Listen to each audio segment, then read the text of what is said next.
Meus amados irmãos, queridos amigos que nos acompanham por este canal, que a graça e a paz de Deus e também do seu Filho amado Jesus Cristo seja com todos vocês. Hoje nós vamos trazer um resumo da lição que tem o título O pecado corrompeu a natureza humana. Então o homem, ele foi criado à imagem e à semelhança de Deus, criado em perfeição e santidade. Porém, o pecado, ele corrompeu essa imagem e semelhança. E a única maneira do homem ser restaurado, voltar a ter uma comunhão íntima com Deus, é através da pessoa bendita de nosso Senhor e Salvador Jesus Cristo, que veio a este mundo resgatar a humanidade, perdoando que os seus pecados e dando ao homem uma nova oportunidade de ser regenerado pelo Espírito Santo e voltar a viver uma vida em santificação, uma vida na paz com Deus e tendo a paz de Deus em seu coração. Então, a doutrina do pecado, ela é chamada de hamartologia. Por quê? Hamartia é a palavra no grego usado para o pecado. E no hebraico a palavra usada é ratá. Tanto hamartia como ratá dá a ideia de errar o alvo proposto. Então, errar o dever. Então, o pecado é errar o alvo que estava estabelecido por Deus.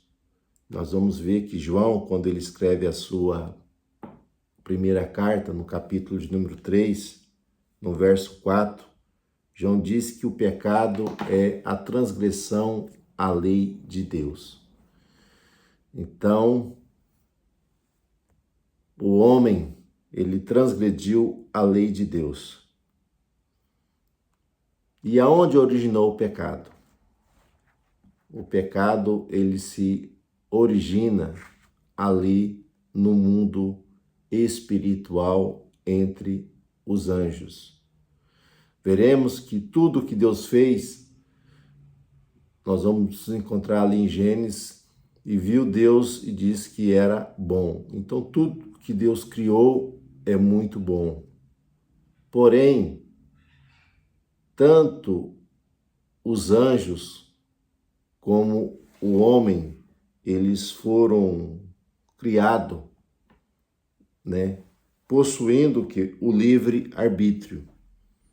E nós vamos ver que Deus não criou o pecado, mas o pecado vai surgir do mau uso dessa liberdade de escolha dado por Deus aos anjos e também ao homem.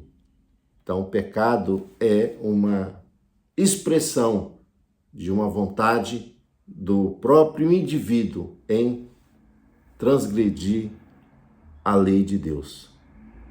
Então, Deus criou tudo bom, seres perfeitos, e nós vamos ver que o homem, tendo o livre arbítrio, a liberdade de escolha, então havia a possibilidade do homem pecar.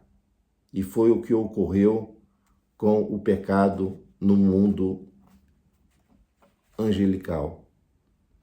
Um dos querubins, ele vai se exaltar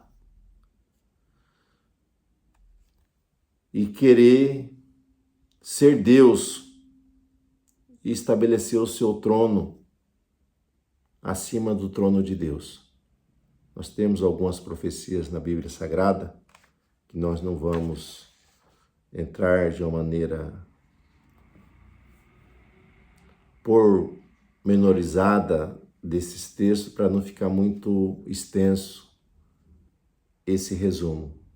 Mas Ezequiel 28, Isaías 14 vai relatar ali nessas profecias o aspecto da queda ali desse querubim ungido, que era o aferidor da santidade, e nós vamos ver que ele, por seu orgulho, pela sua exaltação, ele vai pecar contra o Altíssimo. E também um grande número de anjos também seguirão esse caminho, a qual eles serão expulsos ali do terceiro céu, aonde Deus habita com as milhares de anjos. Então, eles foram lançados do terceiro céu, habita na região celeste e também atua nessa terra, embora aqueles que estão em prisões, que serão libertados somente ali durante a grande tribulação. E depois, quando Deus cria o homem, a sua imagem e semelhança, nós vamos ver que também o pecado, ele é fruto da escolha do primeiro casal em quebrar o que? Uma regra, quebrar um princípio que Deus havia estabelecido. Nós vamos ver que quando eles estavam ali no jardim e eles entram naquele diálogo com a serpente, e a serpente lança dúvida a respeito daquilo que Deus havia estabelecido. Então, o homem, nós vamos ver que havia o que? Uma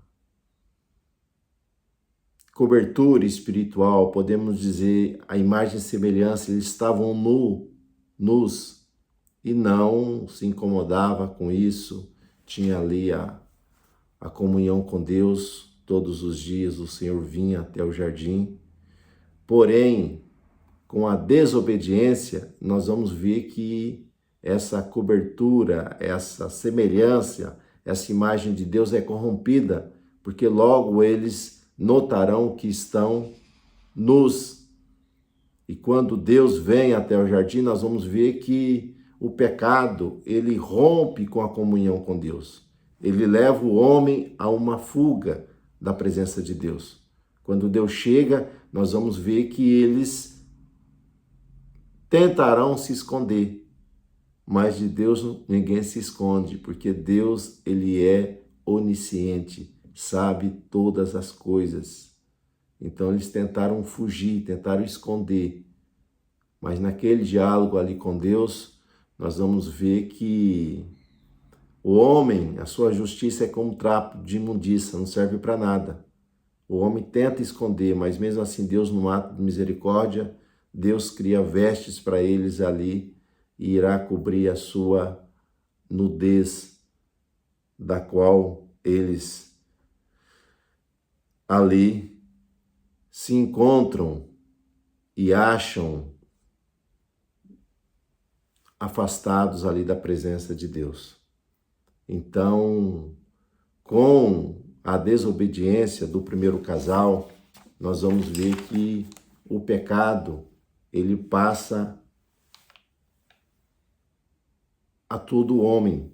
Romanos 5,12, pelo que, como por um homem entrou o pecado no mundo, e pelo pecado a morte, assim também a morte passou a todos os homens, e por isso que todos pecaram.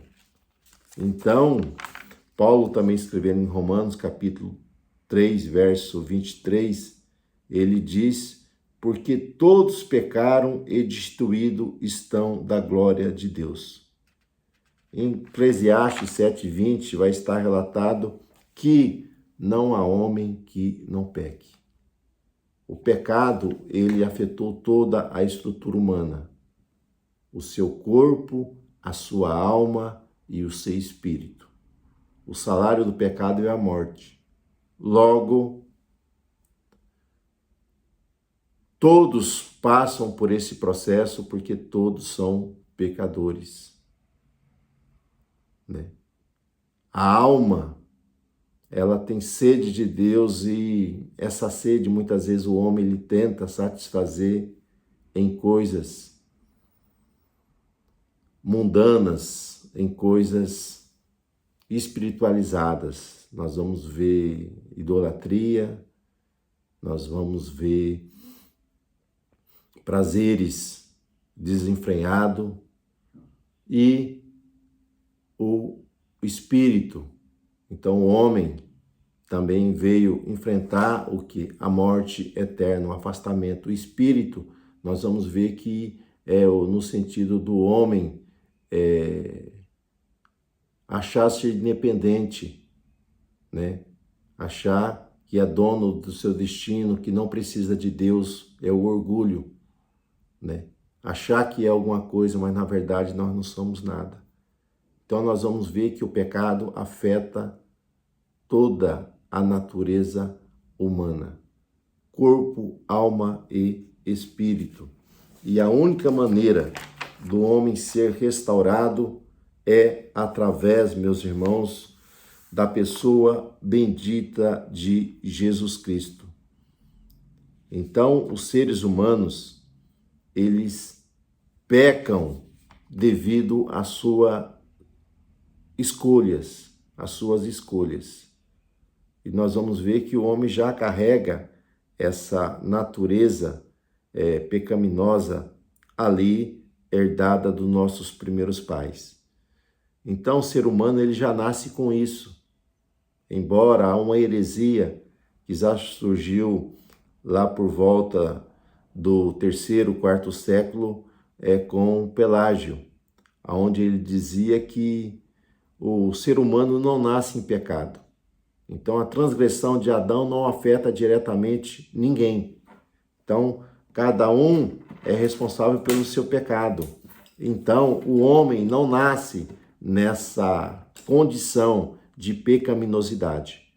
Então, eles vão dizer que o pecado, ele é algo que vai ser adquirido, algo que ele vai ser manifestado ali na vida da pessoa, quando a pessoa ela escolhe entre o certo e o errado. Então, para Pelágio, não existe o que uma corrupção geral do ser humano. Logo, o ser humano pode ser salvo pelas obras. Mas a Bíblia, ela coloca todo o gênero humano, o quê? Debaixo dessa corrupção. Então, é uma verdade incontestável que nós encontramos revelada nas Escrituras. O próprio Davi, lá no Salmo 51, nós vamos ver que ele diz: em pecado eu fui gerado. Então, não é que foi fruto de um adultério, de uma prostituição, não.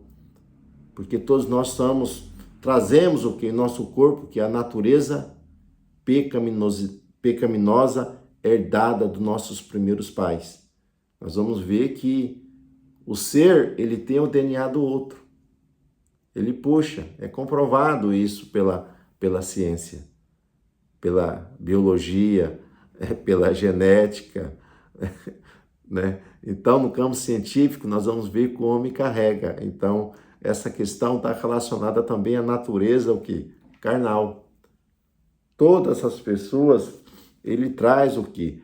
Esse pecado original, né? Relacionado a essa natureza pecaminosa herdada ali dos nossos pais, Então nós vamos ver, embora a criança ela possua essa natureza, mas ela não tem o quê? O pecado praticado, porque ainda ela é inocente. Mas quando ela chega na fase do conhecimento, nós vamos ver que mesmo que ela não seja ensinada, ela não tenha aprendido, ela é tendenciosa a praticar o mal, a praticar o erro. Nós vamos ver que o primeiro casal, essa palavra pecado, ela vai surgir ali em Gênesis 4. Os filhos de Adão e Eva, nós vamos ver que não havia assassinato. Como é que Caim quis e ele matou Abel? Então ninguém ensinou, ninguém ou insistiu, mas foi algo do íntimo dele, porque o próprio Deus revela para ele, dizendo, olha, o pecado ele já está batendo a porta, mas você deve dominar sobre ele. Mas ele preferiu seguir esse caminho, caminho de morte, caminho do engano, caminho da inveja. E a natureza do homem é essa. A palavra de Deus, ela nos mostra que as obras da carne é tudo aquilo que é contrário à lei de Deus. Por isso, Jesus veio para desfazer o quê? As obras de Satanás, e ele venceu o pecado como homem, na ajuda e no poder do Espírito Santo, revelando a todos nós que é possível vencer o que? A força e a influência do pecado, quando nós nos rendemos a Jesus, aceitando Ele como o único Senhor e Salvador das nossas vidas, porque os nossos pecados são perdoados e nós passamos a ser o que? Uma nova criatura, porque o Espírito de Deus vem habitar em nós. E aonde o Espírito habita, ali há liberdade, porque todas as coisas me são lícitas, mas nem todas me convêm. Eu posso todas as coisas, mas não me deixarei ser dominado por nenhuma delas, diz Paulo, escrevendo a sua carta aos Coríntios. Então, nós concluímos que mesmo nesse estado de corrupção que o homem se encontra devido à queda ali de Adão e Eva, há uma esperança, porque Deus não abandonou a humanidade. O Evangelho diz que Deus amou o mundo de tal maneira que deu o seu único Filho, para que todo aquele que nele crê não pereça, mas tenha a vida eterna. Então, a salvação, ela é uma iniciativa divina, mas exige o quê? A responsabilidade do homem, de que ele está nessa condição terrível e que ele precisa se render aos pés de Jesus para que possa ser totalmente restaurado. Então, que Deus os abençoe, que Deus os guarde, até uma próxima oportunidade, Deus assim permitindo. Senhor amado, te agradecemos por este momento, Senhor, por essa oportunidade de expormos a Tua palavra, Pai. Abençoa cada um daqueles que estarão ouvindo esta mensagem, que verdadeiramente eles possam Te reconhecer como o único Deus e como o único Senhor e possa desfrutar, Senhor, de uma íntima paz contigo. É o que nós oramos no precioso nome do Teu Filho amado Jesus Cristo.